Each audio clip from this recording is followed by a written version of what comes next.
Hey, what's up guys? John here. The unemployment program could soon be a thing of the past. They just announced this morning that they're thinking about pulling this program entirely because they're not going to be able to support the amount of demand that could soon come if unemployment gets any worse. Right now, they say the unemployment rate's about 4.3%. Job growth in the U.S. slowed much more than expected during the month of July. The unemployment rate, 4.3%. But when you really start to look out there, you start to look at what the big companies are doing, you could tell clearly that number is going to radically rise. For example, Cisco. They just announced today that they're going to be getting ready for another round of layoffs between 4,000 to 8,000 jobs. Is cutting 4,000 jobs, about 5% of its global workforce, on top of thousands of job cuts last year. You have, Paramount. They're laying off 2,000 employees 20 hours ago. You have other companies like John Deere issuing layoffs. Dell, 12,500 employees 3 days ago. You have Children's Hospital laying off 5%. Just these 5 entities laying off over 20,000 Americans. Just these 5 companies. Not to consider, all the layoffs from Tesla and all these other big companies, the small businesses. Layoffs are growing by the day, And they said that if this continues to get worse, they're going to have to pull the plug. But if they pull the plug, what will happen to all of these Americans? What would be the new program, the new solution to combat this rising crisis? Because that's exactly what it is.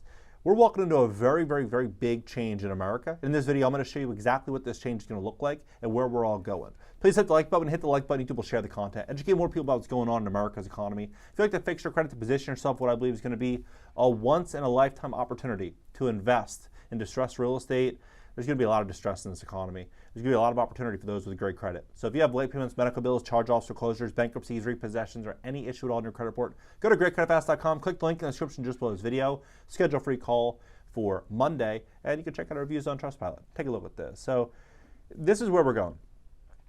We're going into a phase where corporations are going to have one of 3 options: automate, outsource, or lay off. That's what they're going to be doing.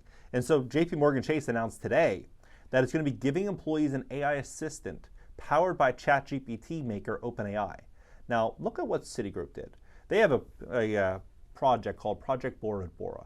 And in this project, they're basically saying they're going to lay off most of their staff, and they are going to, last year they committed to laying off 20,000 employees. Big banks in America laid off a combined 60,000. But what they said is they can automate a lot of this with AI, right? And when JP Morgan Chase says we're going to give our employees an AI assistant, do you think they're giving them an AI assistant for fun? Or do you think they're giving them the AI assistant because they want the employees to train this assistant and then they can see where they can cut costs, right? This is what's going to happen. We're going to see this across the entire economy. JP Morgan Chase has rolled out generative AI assistant to tens of thousands of its employees, the initial phase of a broader plan to inject the technology throughout the bank. The program, called LLM Suite, is already helping more than 60,000 employees with tasks like writing emails and reports. The software is expected to eventually be as ubiquitous within the bank as the video conferencing program Zoom. People with knowledge of the plans told CNBC. This is going to be a big, big movement across all other facets of the economy, whether it's banking, whether it's finance, accounting, taxes. It doesn't matter what industry. We're going to start seeing companies start to adopt this technology to reduce costs in a changing economy. Consumers are tapped out. They have less money to spend as they did a couple of years ago. And these businesses are feeling the pinch, right? So look at what's going on in the housing market. Housing market, they said that if they lowered interest rates, if rates got away from 8%, away from 7%, and they got in the mid-6s, if you have great credits, high 5s, the economy would boom. The housing market would just take off. It would explode. But that's not happening. In fact, home sales are at all-time lows. Buyers are tapped out. It says it's twilight zone. Redfin CEO befuddled at housing market as sales stay low despite lower rates. Just came out a couple of days ago. It's not often that the phrase urine and blood make it to a public company's earnings call with analysts, but that's what you get with the CEO of Redfin, Glenn Kelman. Longtime CEO, known for his colorful housing market commentary on earnings calls, was at it again on Tuesday. The Seattle companies report the second quarter financial results. Redfin's revenue came in, right? And so talking about their losses, well, net losses were $27.9 million, slightly higher than the year ago, right? Now, you look at what's happening in the housing market. Buyers are tapped out. Foreign buyers are pulling back. This 252,000 views It just came out. 252,000 views on that, and now it's 312,000 views. They're pulling back. The U.S. Economist signals a painful reckoning looming over markets, right? You have Warren Buffett. He owns more treasury bills than the Federal Reserve itself. Why are all these companies doing this? Why are wealthy people leaning into T-bills? It's because we're walking into a period of the economy where they're not chasing a return on capital, they're chasing a return of capital. They don't want to lose their money. And a lot of people are going to lose a lot of money coming very, very, very soon. Now, what they said today, they said the unemployment insurance program is unprepared for a recession. And they said here that renewed fears of a U.S. recession have put a spotlight on unemployment. However, the system that workers rely on to collect unemployment benefits is at risk of buckling, as it did during the pandemic. If there's another economic downturn, it absolutely isn't ready for the next recession, right? They say that the unemployment rate is 4.3% and it's ill-equipped to pay benefits quickly and accurately, right? And so they go on and they talk about different industries and why it was going to buckle. They said the national unemployment rate hit 15% in 2020, the highest since the Great Depression. Now, they say that if it hits these numbers, it could be a big problem for unemployment. Basically, you get wiped out. Now, if you look at Canada, for example, Canada's youth unemployment rate is now at 14.2% in July. It's highest since September 2012, excluding the pandemic. Among young men, the unemployment rate jumped 1.3 percentage points in July to a whopping 16%, with a massive 5 percentage points since the start of 2024. Nearly 20% of young men in Canada are currently unemployed. Overall, Canada's economy lost 2,100 jobs last month, making the second straight monthly drop. Now, what is going to happen? Here's what I believe is going to happen. I believe there's going to be a really, really, really big push for these companies to cut their costs. And I believe there's going to be this big messaging out through media and all these different outlets that the 4-day work week is what we need. People are working way too hard and it's not worth it. People need to be happier. And they're going to talk about a 4-day work week. And this is going to become very, very popular. Right now, there's already a variety of different countries already adopting 4-day work weeks and companies already adopting 4-day work weeks.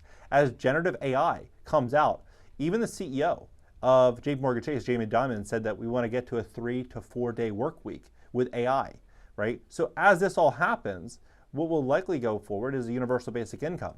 So in 2022, they came out and said 19% of people think universal basic income would alleviate work frustration, right?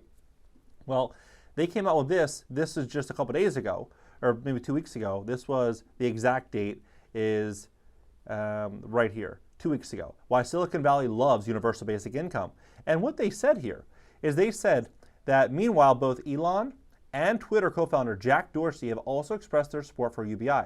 And the reason that they love UBI is they say UBI has long been a popular talking point for many tech giants. Much of their enthusiasm has to do with their products they are creating. If automation and artificial intelligence is set to replace jobs, UBI could be necessary in sustaining personal economic livelihood.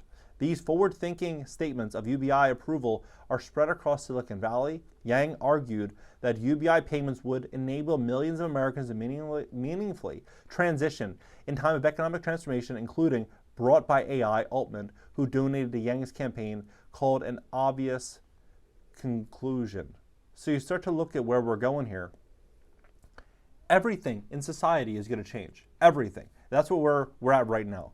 And I mean, look at this, for example. Instagram just announced this a few days ago. Instagram now has AI boyfriends and girlfriends. Here's what it's like chatting with them. So everything's going to be going, and some people might like this. A lot of people probably won't. Virtual reality, AI, everything's going to be going to, this new fourth industrial revolution where a lot of jobs are going to be taken, a lot of wealth is going to be transferred, a lot of change is going to happen. And those that are really paying attention to all of these changes now will have a massive advantage.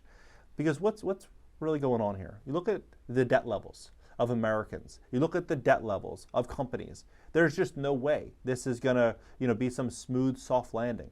You got 1.14 trillion in credit card debt, 1.7 trillion in auto loans, 1.7 trillion in student loans.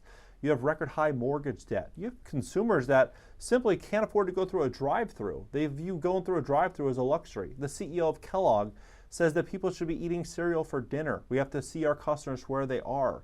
McDonald's said that they can no longer they can no longer chase customers making less than $40,000 a year. Before, going to McDonald's was you'd go there on a budget. You go there because it's cheap. This is where the world's going. It's completely changed where it was 5 years ago, and the next 5 years is going to change even more. I mean, look at this.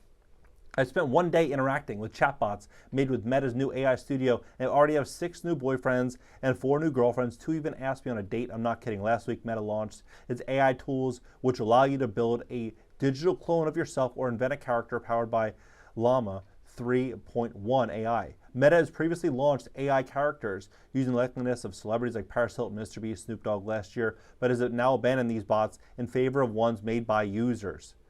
Meta CEO Mark Zuckerberg told investors at the company's earnings call this week that the new AI studio is part of the company's mission to help users create their own AIs. Now, my belief is that money right now buys assets, and assets buys freedom, buys opportunity, buys flexibility.